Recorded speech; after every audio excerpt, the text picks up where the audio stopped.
Sebagai pembalap, yang dianggap oleh banyak orang, sebagai yang paling berpengaruh dalam sejarah Honda, bersama dengan Valentino Rossi dan Mick Doohan, wajar jika sebagian besar elemen dalam kebangkitan Honda berpusat pada Marquez, pembalap Spanyol itu akan kembali menunggangi RC213V setelah menghabiskan musim dingin untuk mempersiapkan fisiknya agar berada dalam kondisi terbaiknya di awal musim.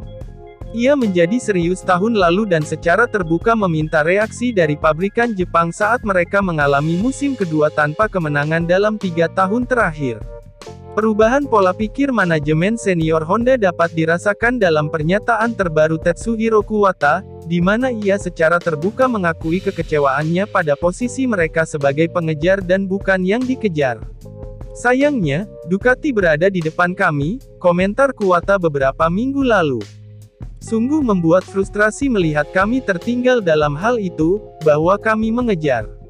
Hal itu membuat kami tidak memiliki kemewahan untuk mencoba hal-hal baru saat ini.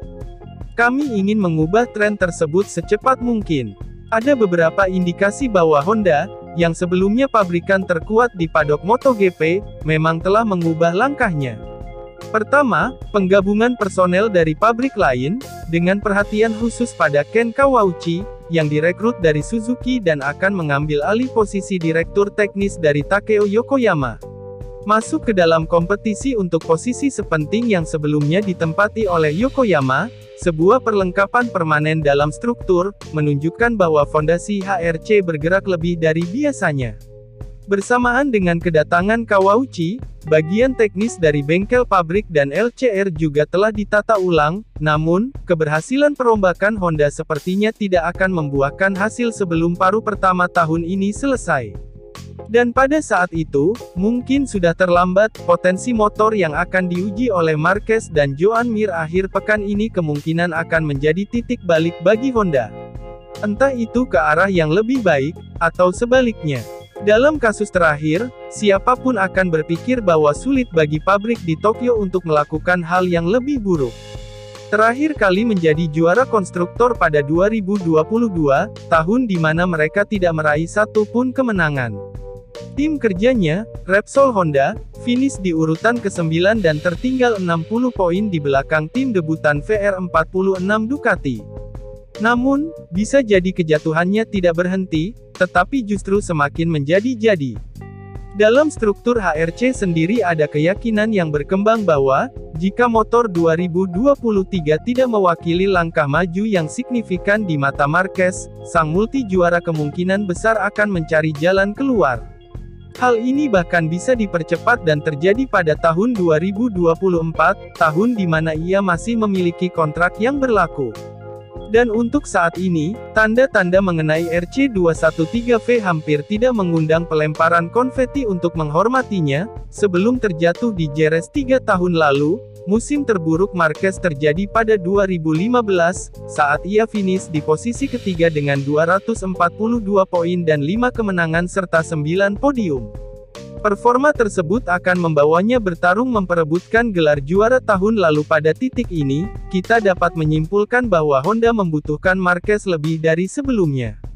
Keraguannya terletak pada apakah perusahaan dapat merespons kompasnya, pada landasan proyeknya, pada orang yang telah mendukung seluruh perancah HRC secara praktis sendirian. Jika jawaban dari pertanyaan tersebut adalah iya, maka besar kemungkinan Marquez akan memperbarui kontraknya saat ini, yang akan berakhir pada tanggal 31 Desember tahun 2024. Bukan hal yang mustahil jika ia akan menutup kariernya di MotoGP dengan hanya membalap untuk satu merek saja. Namun jika tidak, ada perasaan yang berkembang di dalam Honda sendiri bahwa sang pembalap akan mencari jalan keluar yang menawarkan lebih banyak jaminan. Terlepas dari kekuatan bisnis raksasa Jepang itu, dalam situasi seperti ini akan sulit untuk meyakinkan Marquez dengan buku cek. Dia sudah tahu bahwa dia tidak akan menandatangani kembali kontrak yang akan menghasilkan 100 juta euro, sekira 1,6 triliun rupiah, antara 2021 dan 2024 bahkan jika dia menyetujui pengurangan yang cukup besar pada tahun 2020, sebagai akibat dari kehadirannya konteks sosioekonomi kejuaraan mengalami metamorfosis yang luar biasa sebagai akibat dari dampak pandemi, dan ini menyebabkan kontrak dengan sifat yang berbeda. Secara umum, perjanjian baru mengurangi basis gaji tetap untuk fokus pada variabel berbasis kinerja. Ekosistem keuangan ini, dikombinasikan dengan situasi yang melingkupi Marques saat ini, membuka pintu bagi salah satu pabrikan besar untuk mempertimbangkan penandatanganan yang, hingga saat ini, tampak mustahil. Oleh karena itu, Honda tidak hanya harus datang ke tes akhir pekan ini di Sepang dengan motor yang dapat digunakan untuk menantang kejuaraan. Motor tersebut juga harus menjadi jaminan untuk mempertahankan aset berharganya di masa depan.